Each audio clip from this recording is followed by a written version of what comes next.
દેવભૂમિ દ્વારકા જિલ્લામાં જીએસપીએલ કંપની દ્વારા વડાલા સિંડણથી પારડી સુધી નાખવામાં આવી રહેલી ગેસ પાઇપલાઇનને લઈને ખેડૂતોનો વિરોધ ઉગ્ર બન્યો.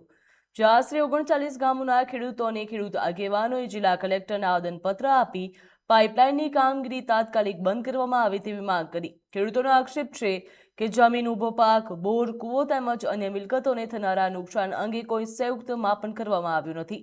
તો પર્યાવરણીય મંજૂરીઓ અને જાહેર સુનાવણી જેવી આવશ્યક પ્રક્રિયાઓ પણ પૂર્ણ કરાઈ નથી. કંપની દ્વારા ગેસ પાઇપલાઇન અધિનિયમ 2000ની કાયદાકીય જોગવાઈઓનું પાલન કર્યા વિના જ કામગીરી કરવામાં આવી રહી છે અને યોગ્ય વળતર સહિતની તેમની માંગણીઓને અવગણવામાં આવી રહી છે અને આ મુદ્દે ખેડૂતો દ્વારા ઉગ્ર આંદોલન કરવાની ચીમકી પણ ઉચ્ચારવામાં આવી. કલેક્ટર ઓફિસે અમારા આસપાસના લખિયાથી કરીને પારલી સુધીના 1000 થી 900 થી 1000 કરીને ખેડૂત આજે ભેગા થયા હતા અને આજે જીએસપીએલ કંપની વિરુદ્ધ જે જાહેરનામા ભંગ કરેલ છે એ બદલ અમે કલેક્ટરશ્રીને આવેદનપત્ર આપ્યું અને મૌખિક પર રજૂઆત કરી કે અમે પહેલા અમારો પૂરતી જગ્યાનું બધું અનુસરણ કરીને અમને કેટલા પૈસા આવવાના છે એ બધું અમને ગણિત કરીને આપે. એના માટે આજે અમે કલેક્ટર સાહેબને આવેદનપત્ર આપવા માટે 29 ગામના ખેડૂતો ભેગા થઈને આવ્યા હતા. અમારી માંગ પહેલા તો એ છે કે અમને કોઈ ખેડૂતોને ખબર છે નહીં કે અમારી જમીનની અંદરમાં કાચી નોંધ પડી ગઈ, પાકી નોંધ પડી ગઈ અને એનું વળતરની વાત કરીએ તો વળતર ખાલી 7000 રૂપિયા જ છે. જ્યારે ક્રેન ઇન્ડિયા કંપની 2012ની અંદરમાં વટાણી હતી ત્યારે એક બુઠાના 37,500 રૂપિયા ચૂકવેલા હતા.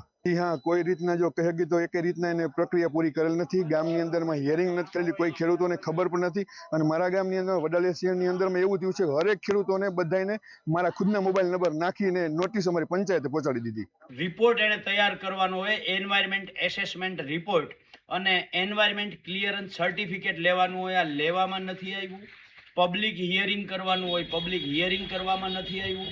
જે ખેડૂતના ખેતરમાંથી આ ગેસ પાઇપલાઇન નીકળવાની હોય એ તમામ ખેડૂતોને કેટલી જમીનની કિંમત, એ ઉપરાંત પાક નુકસાની, એ ઉપરાંત કોઈ ફળઝાડ હોય તો એ અને બોર, કૂવો, મકાન આવતું હોય તો એની ટોટલ કિંમત કેટલી વળતર સ્વરૂપે મળવાપાત્ર છે આનો એક કાગળ આપવાનો હોય. આ કાગળ આવું કાંઈ કરતા કંઈ તમામ નિયમોને નેવે મૂકી અને જે કામ ચાલુ કરવામાં આવ્યું હતું એના વિરોધમાં આજે અમે દ્વારકા કલેક્ટરશ્રીને લેખિત રજૂઆત કરી અને માગણી કરી છે કે સૌથી પહેલા આ કંપની જે ભૂલ ભરેલું જાહેરનામું છે એ ફરીથી જાહેરનામું કરે, એન્વાયરમેન્ટ ક્લિયરન્સ સર્ટિફિકેટ લઈ આવે, જન સુનાવણી કરે અને જે ખેડૂતોના ખેતરમાંથી આ લાઈન નીકળવાની છે એ તમામ ખેડૂતોને કેટલું વળતર મળવાનું છે એનો દરેક ખેડૂતને કાગળ આપે.